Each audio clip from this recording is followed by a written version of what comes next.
Managing Violence Podcast, Season 4, Episode 8, with Ryan Hoover.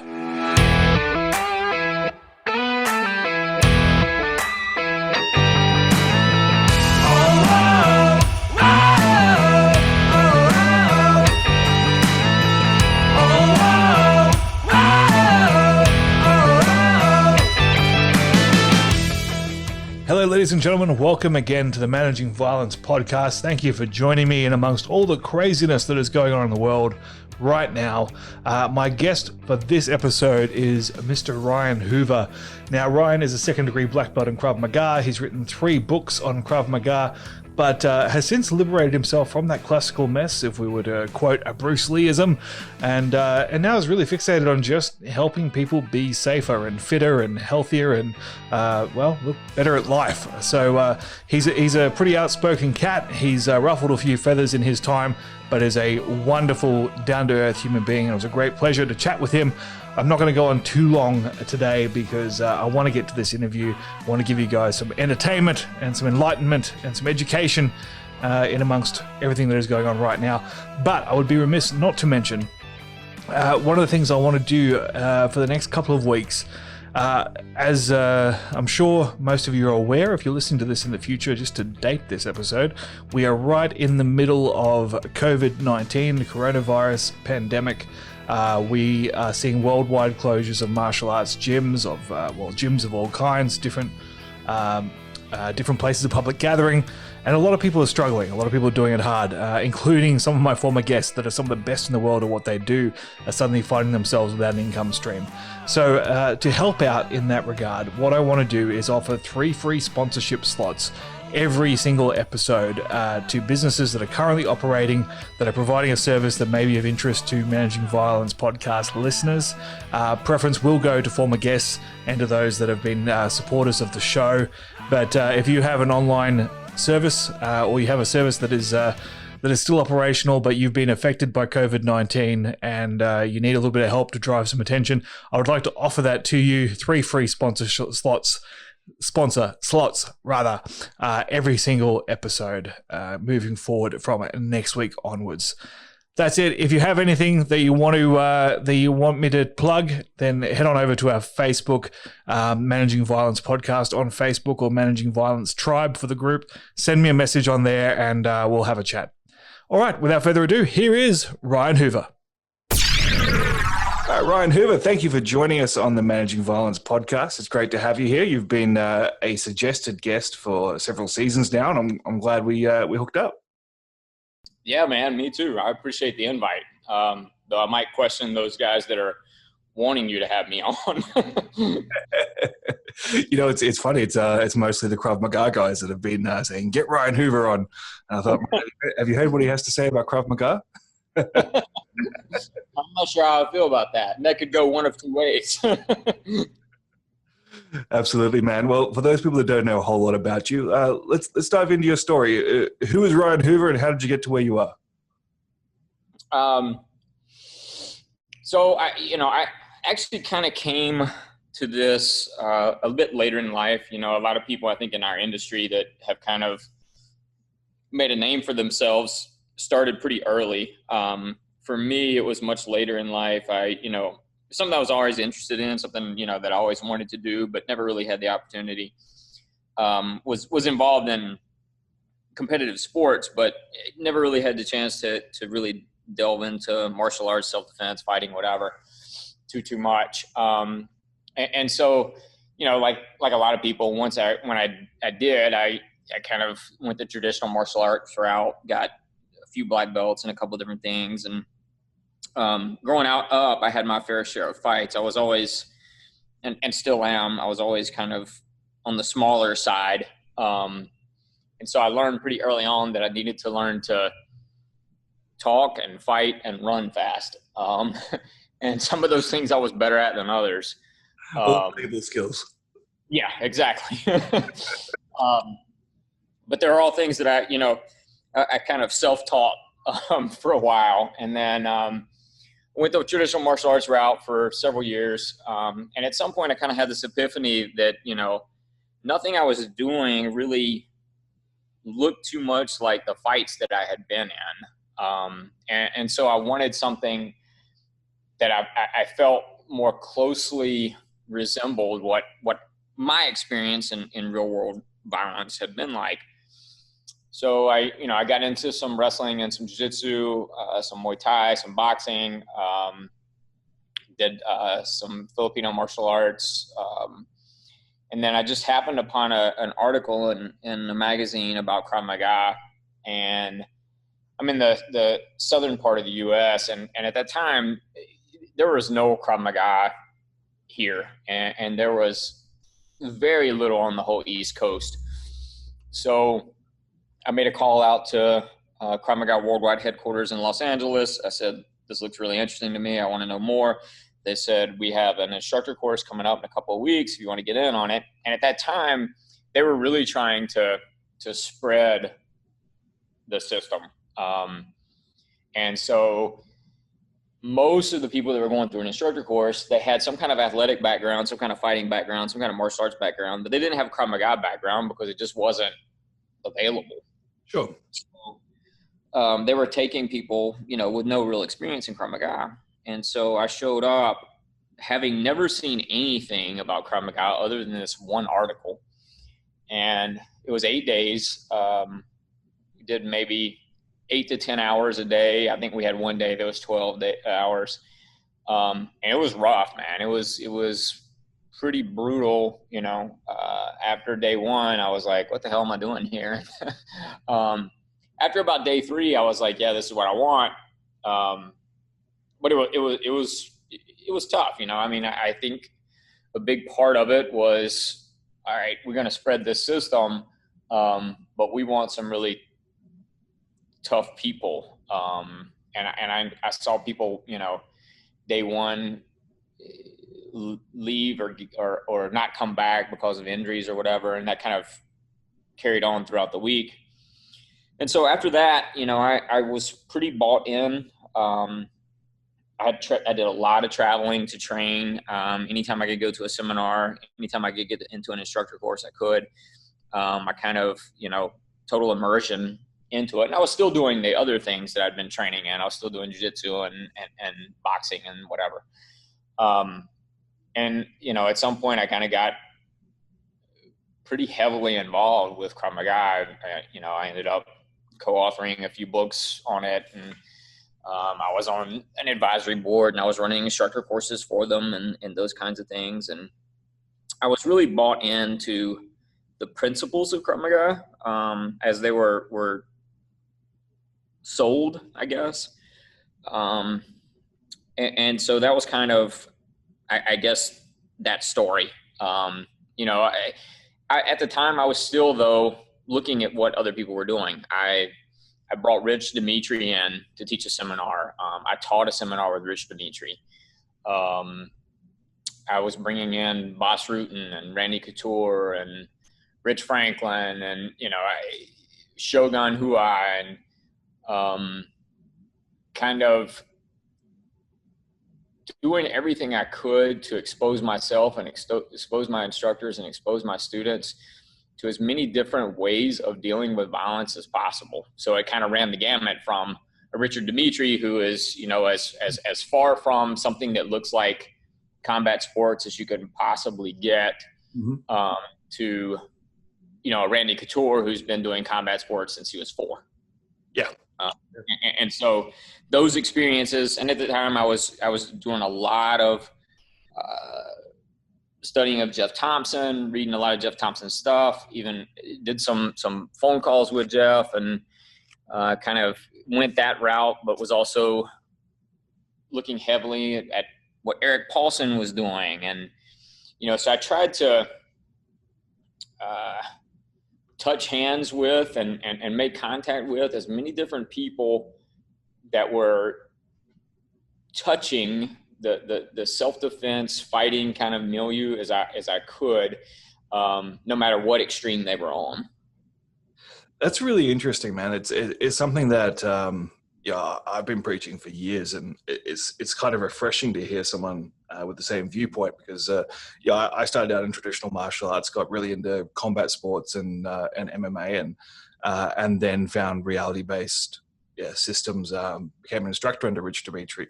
But I always kept that connection with with the MMA and with judo and with Brazilian jiu-jitsu, and I've always found there's a great benefit to having that grounding in combat sport to supplement the reality of self-defense. And I think sometimes we'll get into this. I'll let you elaborate on this, because from my perspective, that's one of the great weaknesses of people that only train in a system like, say, for example, Krav Maga or any other reality-based system. Yeah, 100%. I mean, I kind of became, and people will know this, but I kind of became disillusioned with Krav Maga. Once the more I was working with a Bas Rutten and a Randy Couture and a Rich Franklin and those kinds of people, and seeing what Eric Paulson was doing, and looking especially at and I've been doing jiu-jitsu longer than I've been doing anything, and looking at kind of the proliferation of mixed martial arts and jiu-jitsu and wrestling and whatever, and Krav Maga still saying basically just don't go to the ground, and if you go to the ground, we'll just get up. And I'm like, okay, that sounds awesome, but I'm 5'7", 135 pounds. Like, I don't think I'm always going to get that choice. Yeah. And I would really like to have a delivery system that understands the real dynamic nature of fights, and how I can train that in a way that gets me a feel for what that real pressure is like. And,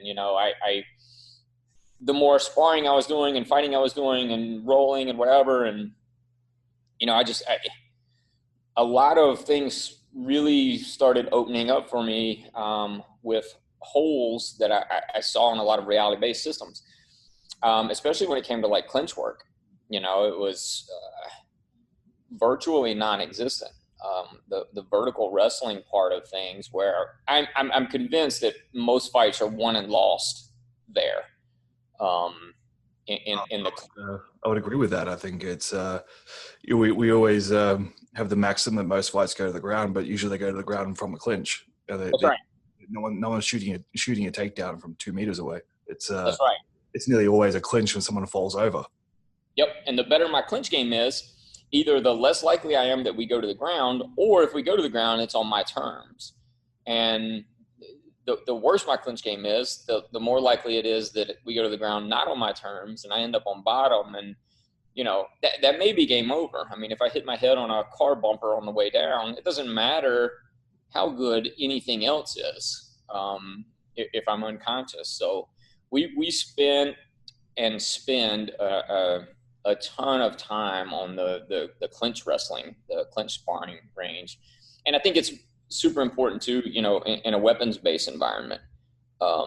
Weapons, when it comes to self-defense, tend to be very close range, whether they are close range weapons or not. People want to get hands-on, they want to intimidate, they want to move you, they want to push you, pull you, prod you, whatever. And so if you can't clinch, I don't think you can deal with a knife or a crowbar or a gun or any of those things. Well, absolutely. I mean, the weapon defense 101 is be able to control limbs. I think it might have been Matt Larson I had on the show who mentioned a statistic about most police officers that were shot within, essentially within arm's reach. It wasn't from a long distance. It's usually during an arrest and a firearm comes out. I would venture that's probably the same. I mean, we don't quite have the same gun culture here in Australia, but I would venture from my research that's similar in that most of those shootings happen at a very close range. Yeah, absolutely. I mean, if I'm shooting you as the result of an argument, then we're probably, just a few feet from each other. If I'm shooting you because it's a struggle because I was trying to carjack you or rob you or kidnap you, then I'm going to be close to you. And people that try to say, well, I would never get that close with a gun. Well, all you have to do is spend 5 minutes on YouTube, and you'll find hundreds, if not thousands, of examples of people getting very close with guns. I could probably spend 3 minutes and find 6 different videos of somebody robbing a convenience store and setting the gun down on the counter to take the money. So, everyone kind of assumes that it's an assassination. That's a completely different kettle of fish. I mean, if someone really wants you dead and they don't care about any of the other stuff, they just want you dead, then there's a very good chance you're going to end up dead. It's not. 100%. And that's a very disconcerting thing for a lot of people. And I think this is where I don't know if it's my biggest contention with reality-based self-defense, but it's pretty close, that we have an answer for everything. And no matter how bad things get, there's this kind of all you have to do is approach. And I just think it's a fallacy, and we're setting people up for failure. And in this context, failure might mean death or grave bodily harm. If we're telling people, well, if you end up on the ground mounted and the guy has a knife, all you have to do is A, B, C, D, I think we're doing our students a disservice, because the truth is, if you weren't good enough to avoid being taken down, mounted, and have the guy draw a knife, you're probably not going to be good enough to escape that position. Yeah, that's a bad time for your skill set to kick in. I mean, yeah, man, and nobody wants to hear that. And as an instructor, you don't want to say it because it sounds like a cop-out, or it sounds like, oh, well, you just don't know how, or you don't have the answers or whatever. But I want to emphasize how important it is to control as many variables as possible before we get to that worst case scenario.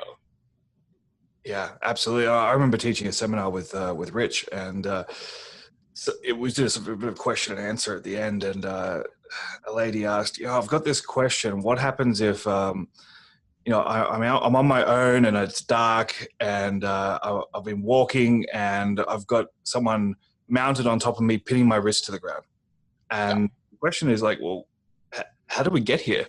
Like, were you having a nap in the park, or like at what point did this happen? Because there's a whole bunch of prevention that needed to happen before we got to this stage.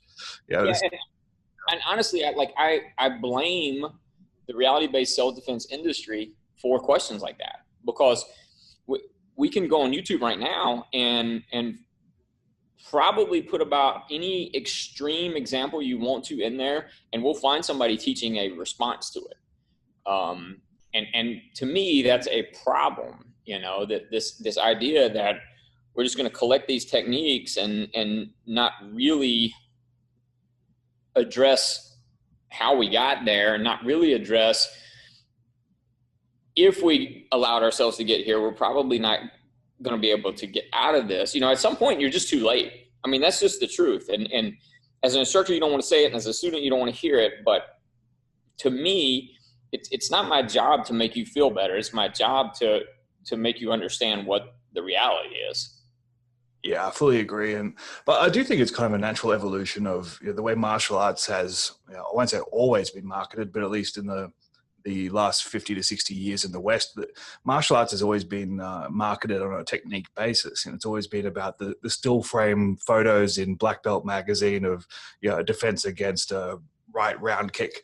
And it's, a 4-step defense against this particular attack. And I think the reality-based evolution has just been making the attack sexier and sexier so that people will watch it. And as we do that, we get further and further divorced from what the actual reality is. And we start getting into things that no one's ever thought of just because it gets clicks. And I think realistically, I mean, if people knew how to shrimp better, that would fix most of their issues. Absolutely, man. It's so true, and it bothers me because, if you take somebody like, well, I won't name a channel, but there are channels out there that will, they'll post videos of martial artists doing really goofy things. And I think to most adults, it's obvious that these are very goofy things. So you're not really doing much of a service. You're not really doing anything by calling these people out. The people that are more problematic to me are the ones that look a certain way, and they wear BDUs, and they have all this tactical gear on, and they say the right things and whatever, and they have this kind of perceptual gravitas, but they're really doing the same stuff. It's still just, I do A, he does B, I do C, he does D. And, it's still just those 4-step kind of responses. But it's just repackaged and something that's a little sexier, more tactical or whatever. And to me, those guys are the ones that are a real danger to enhancing survivability, because it's the same, right? If somebody comes to me and they say, okay, well, what would you do if somebody put 2 hands around your neck and started choking you in a certain way? I mean, I would ask them probably 8 or 10 questions before I answered that. And then still at the end, there would be some version of it depends, because as I said earlier, I'm not a big guy. Well, it makes no sense for me to ask somebody that's 6'1", 215 pounds to fight the same way that I do. Why would you do that? Or a female that's 4'10" and 105 pounds. Well, she's not going to fight the same way either. But we can have principles that kind of transcend all of that. If we're not building students that are problem solvers, then we're really doing them a disservice, because I could teach you 100 different techniques and to 100 different problems, and A, you wouldn't remember them all, but B, you would for sure be attacked with the 101st problem. And because I didn't prepare you for, problem solving, you're kind of screwed, because you've collected techniques as opposed to understood standing principles that drive techniques. I taught a seminar recently with Chad Lyman, who's a great dude. He'd be another good guest to have. And he said, techniques work and they don't work. And he's exactly right. It's all about context. It's all about the person performing the technique and the person receiving the technique. And sometimes it goes right and sometimes it doesn't. Yeah, I love what you said there about problem solving. I've been saying for a long time that we need to move away from technique-based solutions and now look at violence as a risk-based or a problem-based undertaking, because techniques are not always going to be, there's so many variables that will determine whether a technique is the right technique. And it's, if you get fixated on what the catalog says is the right response to this, then you might just put yourself in more harm. I've told the story, I think, before on the podcast about going out for the first time after I had an ACL reconstruction. I was 6 weeks post-op. I was just off crutches, and ended up in a situation where I thought I might have to fight. And I was with my then girlfriend, now wife, and I'm thinking to myself, like, I can't stun and run because I can't run. And there's multiple people, and like, how much damage am I going to have to do to be able to limp away from this? Okay. I'm going to put 3 people out of commission completely just to be able to get away. And that was screwing with my head quite a bit, because that limitation of having a significant injury just changed my entire mindset, let alone the physical techniques I would have been capable of in that state. So, right. The example I give all the time is, like, let's say I pull up in a parking lot in my truck, I get out, there's a guy there with a gun, puts a gun to my head, says, "Give me the keys." Well, I mean, I pay insurance, have the keys, I don't care. I'm not going to fight, over this truck. But if you drop me in that same situation and now my kids are inside the truck, well, now the totality of the circumstance is completely different. The risk to me is the same. The risk to the truck is the same, but everything else is different. Now I'm going to have to fight. And those kind of variables are real life, real world, just the difference in, are my kids with me or not? And, and to your point, even if you could, if you didn't have a physical impairment at the time, but you're there with a 10-year-old child, well, it doesn't really matter how fast you can run. How fast can you run with a 10-year-old child?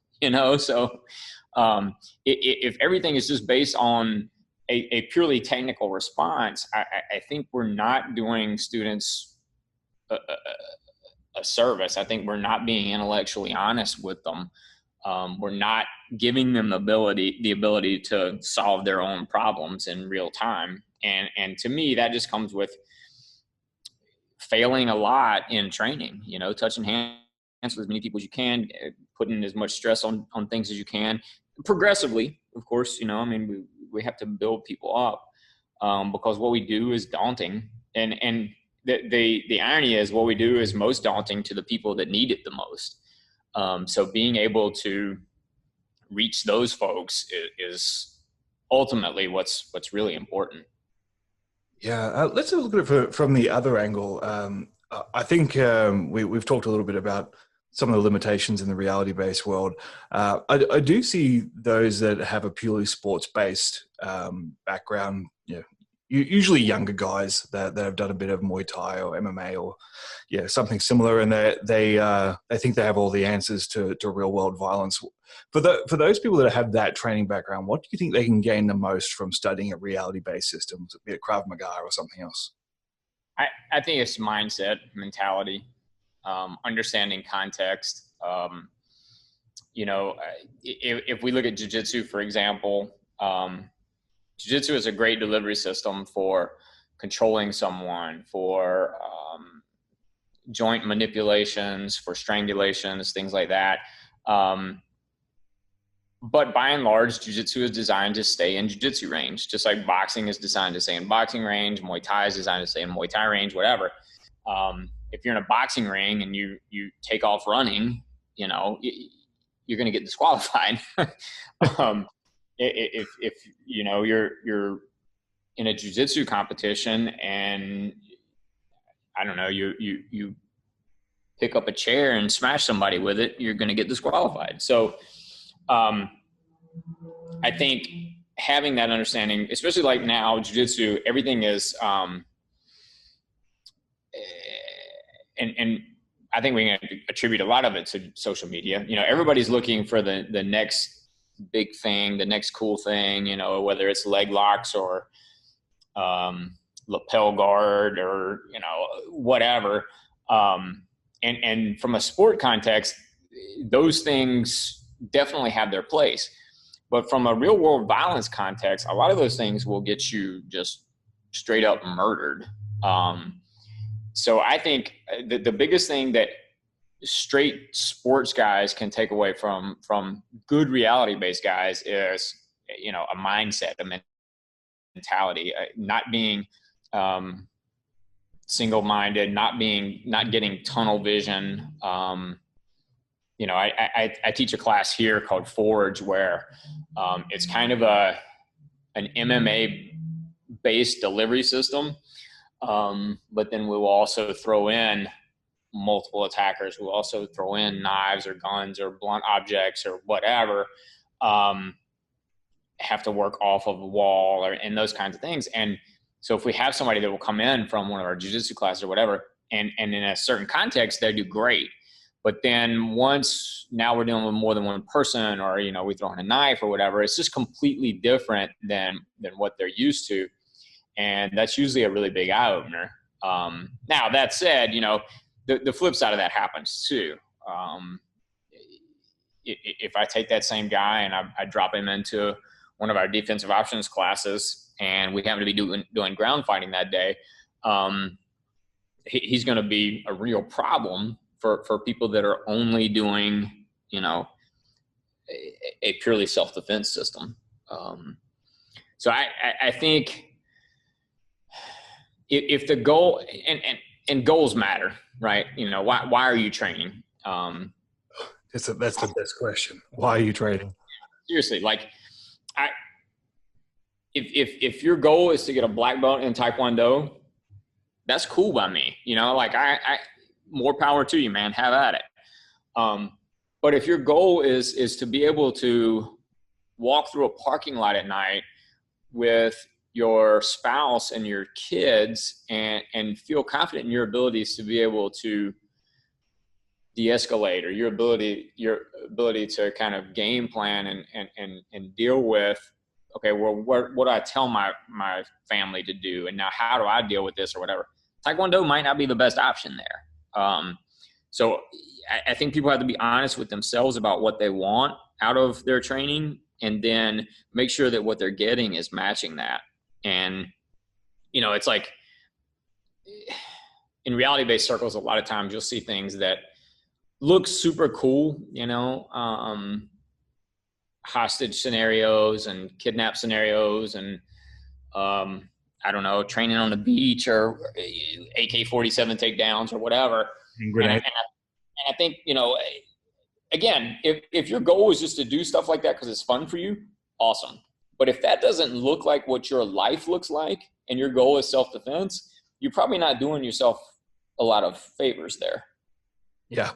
I often chuckle at what I see as marketed as reality-based self-defense and think, man, if your reality looks like that, your defense needs to be changing neighborhoods.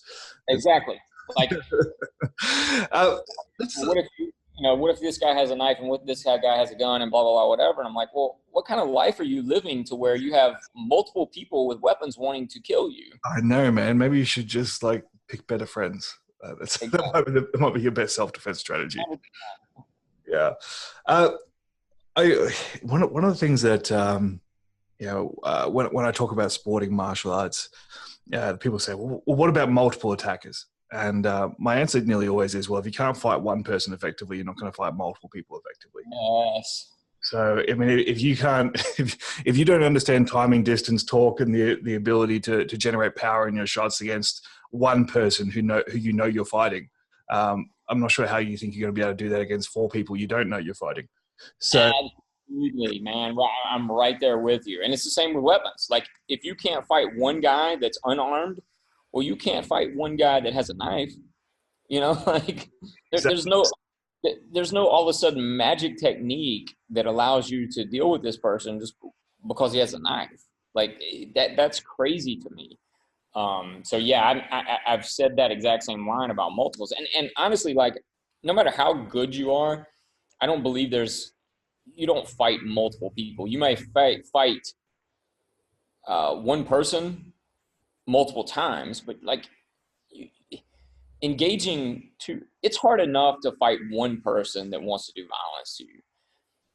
If I have 2, 3, 4, and they're all engaging on me and I'm trying to engage all of them at the same time, it just doesn't work, man. Like, I'm going to take a beating that day. And so if I don't understand, like you said, I don't understand movement and footwork and range and timing, and I can't develop power in whatever my shots are going to be, I have next to no chance of being able to survive a situation like that.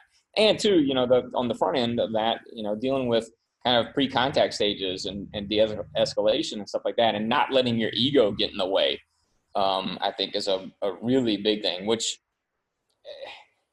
I hate to, keep harping on reality-based self-defense. And for sure, there's this in sport also, but I think a lot of times we're not doing our students a service on the ego front either. I don't want to fight anyone ever. I know what violence feels like, sounds like, smells like. There's, even at the highest level, done really, really well, there's nothing pretty about it, and I don't want any of my students to ever have to experience it. So I want to make sure that they understand there's no glory in it. I think in a lot of circles in our industry, there's this glorification of violence that I really wish would go away. I think it prevents a lot of people that really need what we do from seeking it out because it's scary. It's skulls and flames and wolves and lions and shit. And it's like, okay, I don't want to, if I've got a 35-year-old accountant that's never been in a fight in their lives, they don't want to go to some place that looks like that, like what, but they're the ones that need it the most. Yep. So those kinds of things, man, I I get it from a marketing standpoint. I get it from an ego-driven standpoint, but I don't personally care about any of that stuff. Like, I want students to be able to walk into one of my centers or to walk into one of my affiliate centers or prospective students and immediately feel comfortable. Because, and I talk about this in our instructor courses, the way we teach things is not an easy way to do it. It's not easy for us. It's not easy for the student. And so our marketing kind of reflects that as well. And people that really need what we do, they've probably gone to your website, half a dozen times before they send an email. And they probably sat on whatever your response was for a couple of weeks before they showed up and booked a trial class or whatever. And so by the time that guy or girl gets onto your mat, they've done 3, 4, 5 things that were already uncomfortable to them. And so I want to make sure that we're doing everything we can to walk that line between a reality kind of progression, a system that does what we say it's going to do. We're going to enhance your survivability, but we're not going to scare the shit out of you before you even get in the door, because the people that really are going to benefit the most from what we offer will never do it if that's the case. Yeah, that's really good. Just changing gears a little bit. You mentioned you wrestled, and I wrestled as well. And I've often said that there is no harder training in the world than good level wrestling. And I think that's one of the things that sporting martial arts can contribute, because you'll never find a competitive wrestler or even a decent level jiu-jitsu player who is unfit. And I think fitness is one of the most undervalued, or at least underemphasized aspects of being safe from violence. And if we take it away from martial arts or self-defense, like just the ability to survive a threatening situation, the fitter you are, I think the better your survivability is. And I know your business is called Fit to Fight, so I just thought I'd welcome your thoughts on that particular topic. Yeah, for sure. First of all, wrestlers are insane. Like, the way that wrestlers train and their mindset and their mentality is just nuts. And a good wrestler will ruin a jiu-jitsu class real fast. I have a huge respect for people that wrestle and coach wrestling and train in that way, because they're some of the most physically and emotionally fit people I think that there are. As to fitness, to me, again, if the goal is to enhance survivability, well, the reality is most people are not going to meet their demise by knife, gun, crowbar, strangulation, any of those things. Most people are going to succumb to heart disease, diabetes, cancer, some sort of, in a lot of ways, lifestyle illness. And so if my goal is to truly just make people's lives longer and happier, healthier, whatever, then a huge part of that has got to be in fitness, making people stronger physically, stronger mentally, stronger emotionally, being able to walk through to their car if, after a long workout. A couple of years ago, my wife and I and a couple of friends went hiking in some mountains, and my wife ended up breaking her foot coming down. And so I put her on my back and carried her out the rest of the way. Well, I mean, what if you couldn't do that? Then what? I mean, you're up in the middle of the mountains. It's like, John Hines, who was the founder of Monkey Bar Gym, told me one time his definition of fitness was, I can do whatever I want physically whenever I need to. And that, while that might be a little extreme, that's kind of my approach too. Like if I need to run 100 meters really, really fast on command, then I want to be able to do that. If I need to, scale a wall, I want to be able to do that. If I need to carry a person, I want to be able to do that. And then ultimately, if I'm healthier, I'm probably going to be happier. We can go down the whole rabbit hole of, it's going to be probably less expensive for me because I'm going to save in healthcare costs and whatever else. And then finally, nobody's ever gotten into a violent encounter and been like, you know what? I was just too fit in that fight. I wish I checked out earlier. Yeah. Like in the history of mankind, that's never happened. Nobody ever said, man, I was just too strong. I really wish I hadn't been that strong. I really wish I hadn't been that fit. Or I really wish I hadn't been that fast. Or, these things matter. And these are variables that I can control, at least to a large degree. I probably don't get to control, the time of day that I might have to deal with violence, or the size or skill level, or the weapons that might be involved, or, the numbers of attackers, or the terrain that I'm standing on, or any of those things. But what I do control is the amount of preparation that I put into dealing with those things. And a huge part of that, I think, is just being more physically fit, being stronger, being able to run 100 meters and not die at the end of it. Fit to fight is, it's necessarily that way. I mean, it was very intentional, and the fit part is intentionally first, because I think, sure, you can fight and you can defend yourselves without being very physically fit. But nobody can argue to me that being physically fit, being emotionally fit will not help in a violent encounter. Oh, absolutely. And as you said, it goes so far beyond violence. I mean, I used to be a strength coach as well. And I remember, having just general population people that just wanted to get a little bit stronger. And, I used to say to women, like, they don't always emphasize strength. And so if your husband was unconscious and your house was on fire, would you be strong enough to drag him out of bed and out the door? Yeah. Is that something that you could do? And if you couldn't do it, what position does that leave you in? If you think to yourself, I have to leave him behind. I mean, what a horrible situation to be in. And it doesn't have to be that extreme.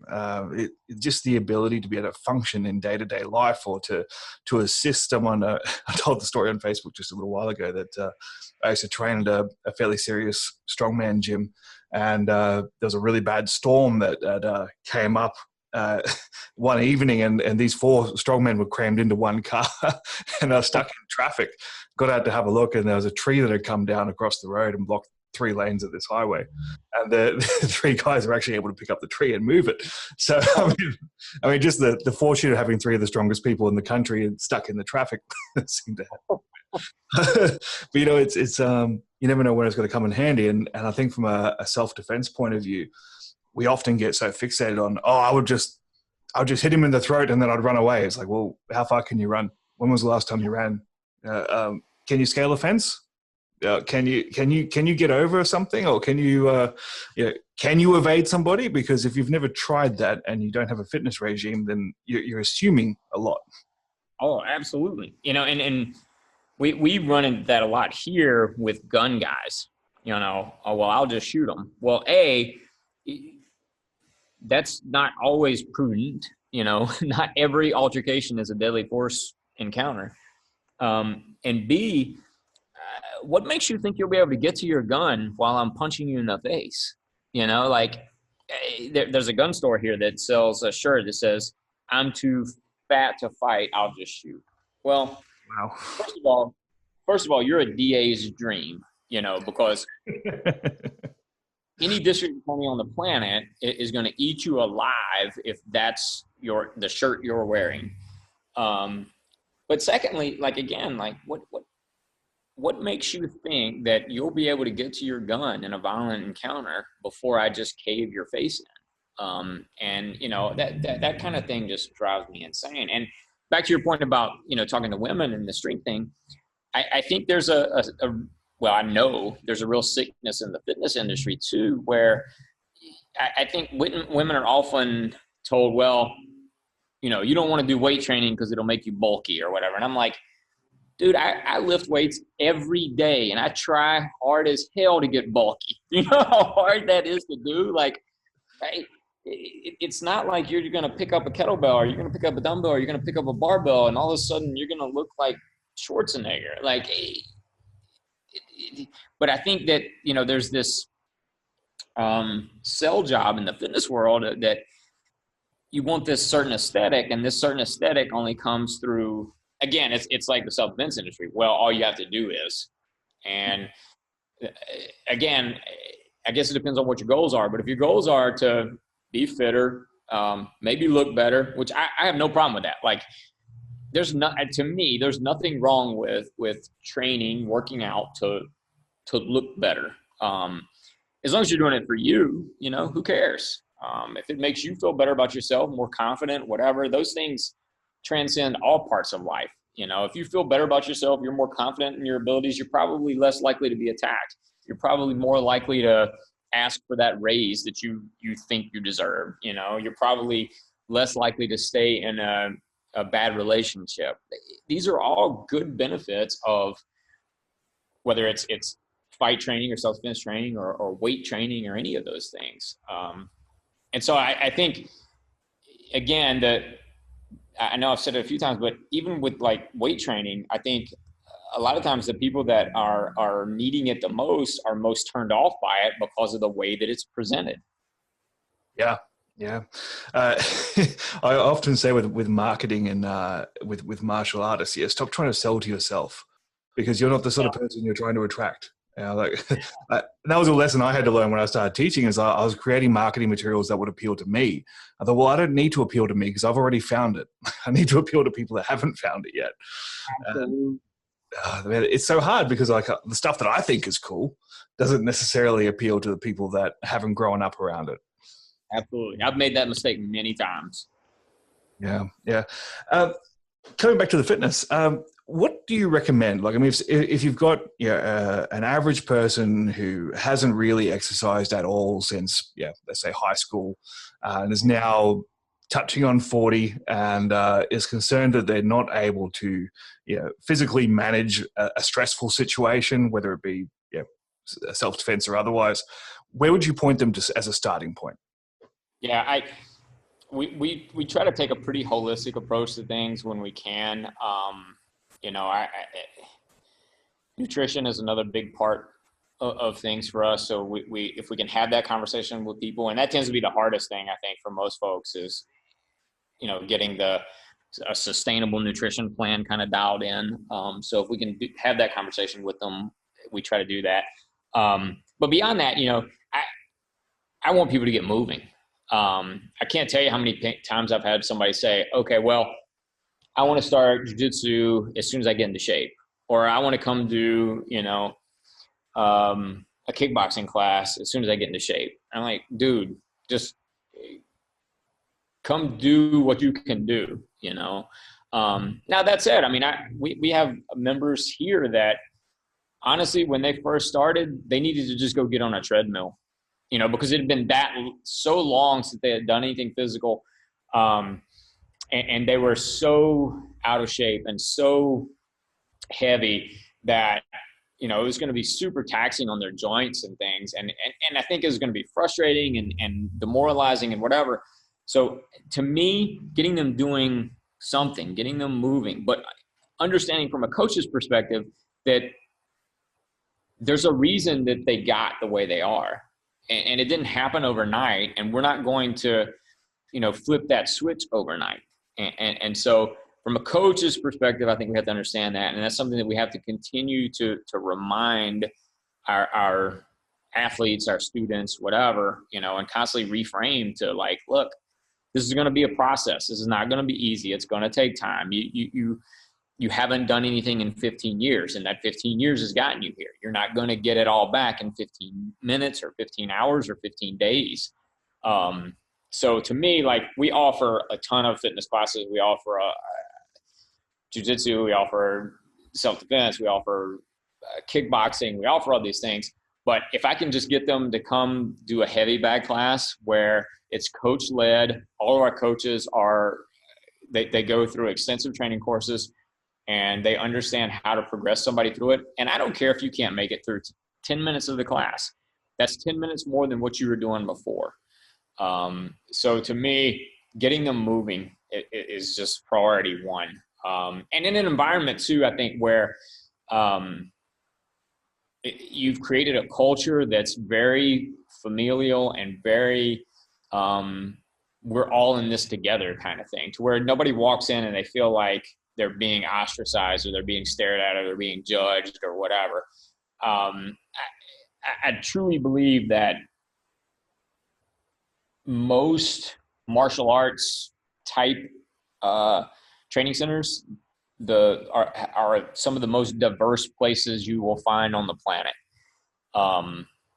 I can look across my classes and, I'm going to see all races. I'm going to see all genders. I'm going to see all ages. I'm going to see all backgrounds. I'm going to see, all sexual orientations, all these things. And nobody cares. Like, you're going to see super fit people and you're going to see people that are 100 pounds overweight, and they're all kind of cheering for each other. And I think having a culture like that, that you've engendered is so important for not just the success of your students, but for the success of your center.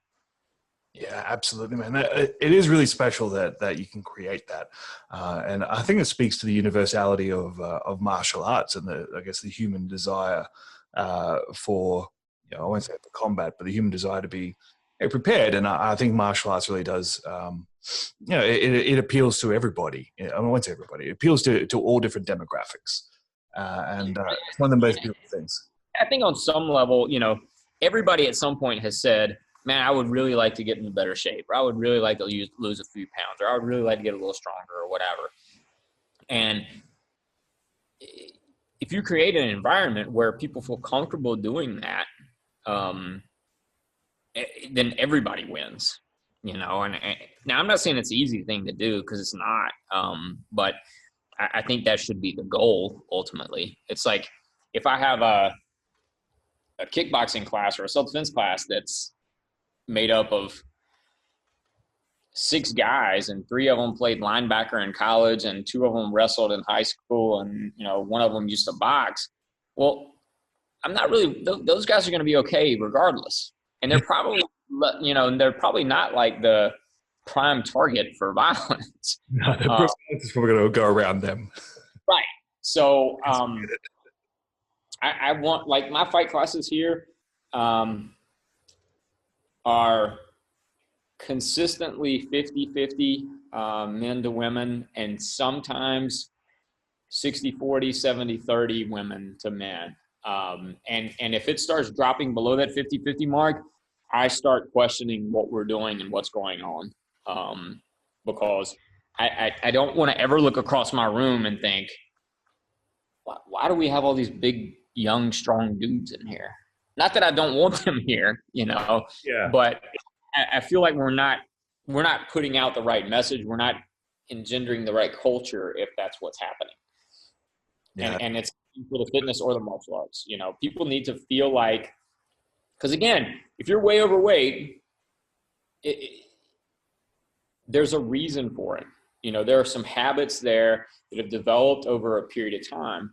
And so you're going to be less likely to walk into a place that is nothing but a bunch of fitness model looking people.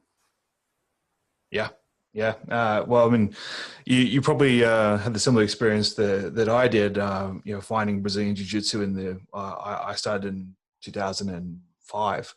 And here it was really still like every Jiu-Jitsu place was basically training no holds barred fighters. It wasn't even MMA. I mean, there were still guys fighting bare knuckle, and every Jiu-Jitsu place was like just full of animals. And yeah, it was cool for me, but for general population, it would have been, not the most welcoming of environments. And you see the difference in how commercially successful the schools are now that have figured out that there's a whole bunch of people that would like to train jiu-jitsu or like to train martial arts that have no interest in being punched in the head a lot. That's right. Like, I mean, we have classes that have doctors and lawyers and accountants and, bank execs and house moms and whatever in them. And if you're a lawyer, you don't want to go to argue a case in court tomorrow, with your nose not where it was the day before. So, I mean, we still want to train realistically, but we have to temper that with some measure of progression and safety in mind. Yeah, and I think martial arts training of any sort, if you're investing hours of your week that could otherwise be spent with your friends and family into an activity, it has to be contributing positively to your life. It can't be something you're doing for negative motivations, like I'm scared of violence, or I'm paranoid about every person that crosses me in the street. Like if you're training with that mindset, it becomes an unhealthy pursuit, and you're probably better off looking at counseling as opposed to training. So I think there has to be that balance where we're contributing something positive to society, whether it's fitness or social or just the enjoyment of learning a new skill. Yeah, but no doubt. I tell in instructor courses all the time, look, we want classes to be challenging and we want them to be realistic, but they also have to be fun. If people aren't enjoying it, if they're not having a good time, they're going to find something else to do. We're not like, and I've been a part of these classes and whatever, but this isn't IDF boot camp, the IDF will take you if you want that, you can sign up, but that's not what we're doing. And most people have no interest in that. So if it's not fun, if it's not something that has kind of a purpose beyond just the fighting part or just the self-defense part, you're right. They're going to find some other way to spend their time and their money and their resource. I mean, I have a center in Charlotte, North Carolina, where the area can take you a good bit just to get there because of time and traffic and whatever. So even if you're taking an hour class or 2 hours of classes or whatever, you have to tack on another hour or 2 hour of training. I mean, of driving. And so it's got to be worth all that on top of whatever money they're spending. And if it's not something they're having fun with, if it's not something that's enjoyable, if it's not something that they're looking forward to, they will find something else to do. Yeah, absolutely, man. Well, thank you very much for your time. If people want to know more about you, or they want to go train with you and they're in the area, or they want to find out where your affiliates are, where can they go to find out more information? They can go to fittoffight.com and fittofightrepublic.com. The fittoffight.com is that's more about kind of our affiliates, our instructor courses, where they can see some seminars and those kinds of things. And then fittofightrepublic.com is relatively new. It's an online kind of resource to where people can see a little bit about our curriculum, some of the seminars that we've taught, and those kinds of things. Brilliant.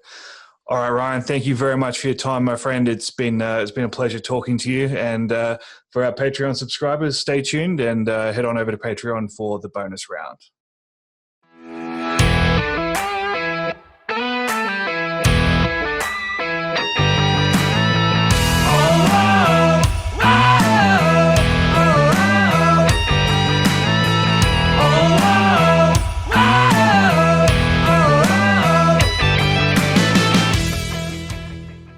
Thank you once again to Mr. Ryan Hoover for taking the time to answer those questions and to be a guest on the podcast.